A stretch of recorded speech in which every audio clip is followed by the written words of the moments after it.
There's no other place to start, Max, than the Detroit Lions. All right. They won this division last year. They went 12-5, made it all the way to the NFC Championship, ended up losing to the San Francisco Ugh, 49ers, I a know. heartbreaker. Really losing. Not like they got beat. They fucking lost. I picked them to go under last year, and I was like, what the hell was I even thinking? Oh my god. Ugh.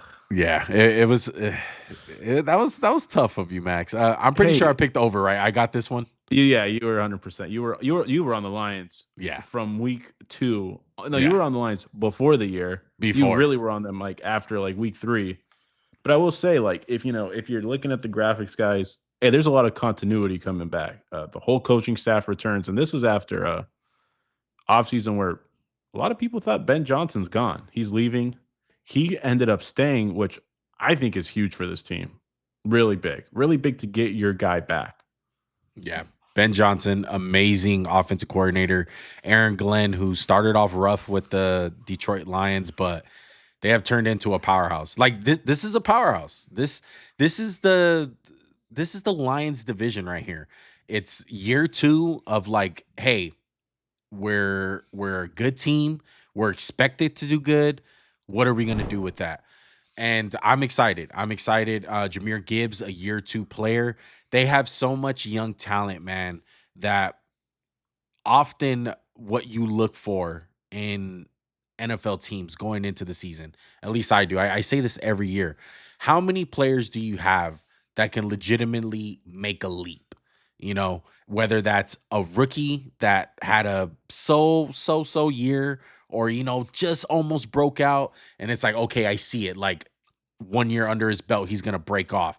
That's Jameer Gibbs to me. But Like, it's crazy because it's like he had a great year. It yeah, wasn't like, oh man, he was kind of it was whatever. and that He wasn't was him as really the bell good. cow. He wasn't even the And bell and, cow. and Sam Laporta, you could be like, well, how the hell does he break out after an all pro? Was he an all Yeah, pro, right? yeah, How does he break out after an all pro year? Aiden Hutchinson, a guy who's do you think he's due for a break? I just think he needs a little more national recognition because yeah. I feel like he's gotten lost in the shuffle because he Well, hasn't had one of those big 30, like 28 sack years where he's just well, the dominating. sacks is He's really good. the sacks come in bunches, Max. We all know that. The sack numbers are something never to look at. A guy that he's compared to a lot, Max Crosby.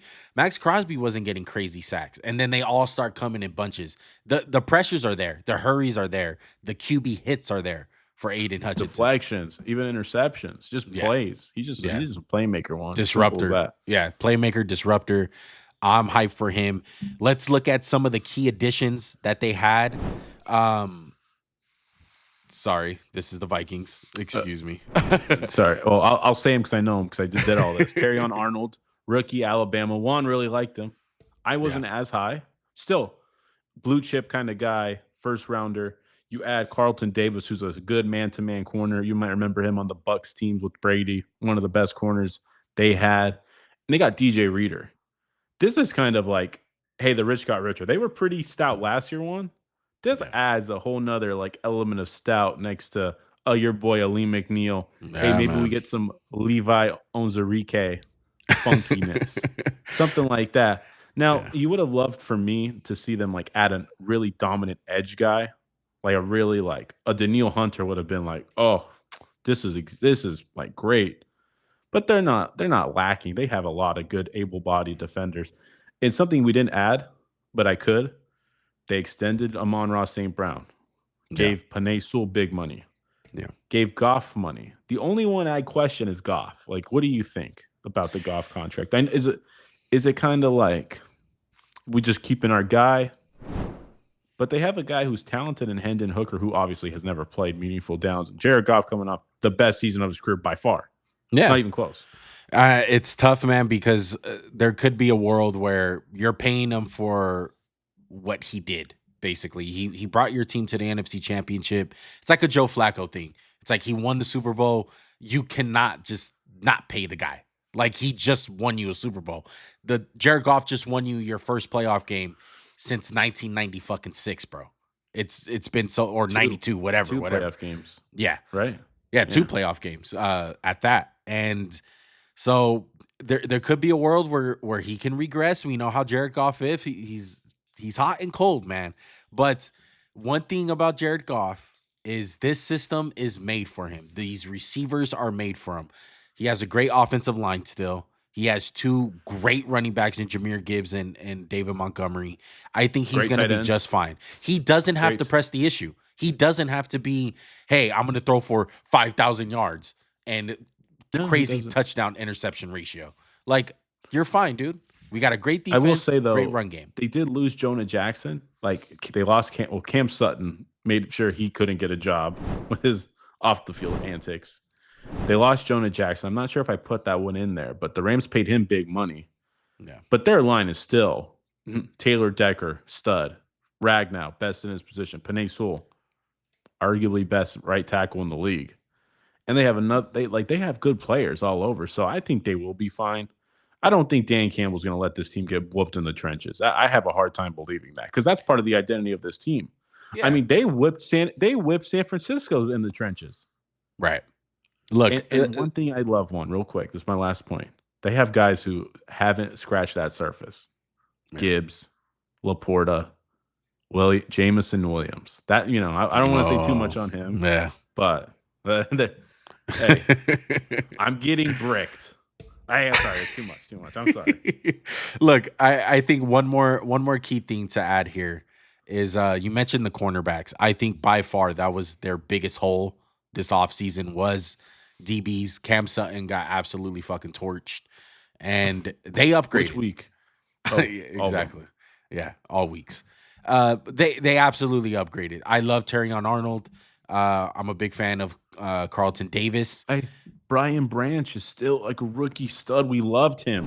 Yeah. We loved him coming out. So, real quick, Juan, just to build off what you said: Emmanuel Mosley, Carlton Davis, Brian Branch, Melifonu, Kirby Joseph, Terrion Arnold, Ennis Rankstraw, Meek Robinson. Yeah, I know you'll have something to say. Yeah. I know you'll have something. They to got say about dogs. Meek. They got dogs. Raiders lost a big player allegedly. I mean, they did. They so on. He's a playmaker. He's a dog.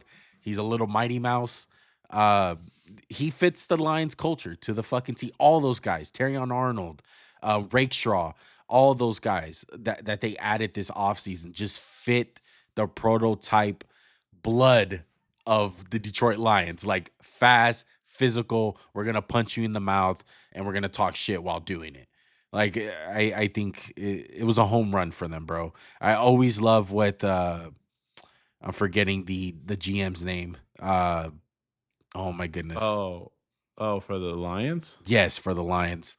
Man, I can't believe I'm forgetting his name. Brad Holmes. Brad Holmes. There you go, Brad Yeah. Holmes. Yeah, Brad Holmes has done an amazing job building this roster every single year.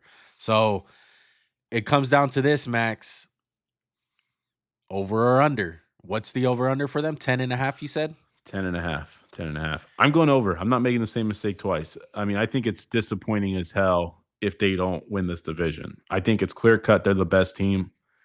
Granted, I'm not going to factor in injuries, but obviously the injury bug could always happen to any team. Yeah. But they're talented enough to even withstand losing a couple guys. Right. I'm going over. I'm not making the same mistake twice. Yeah, I'm going to go over too. I love the Lions that much. They're a Super Bowl contender in my eyes.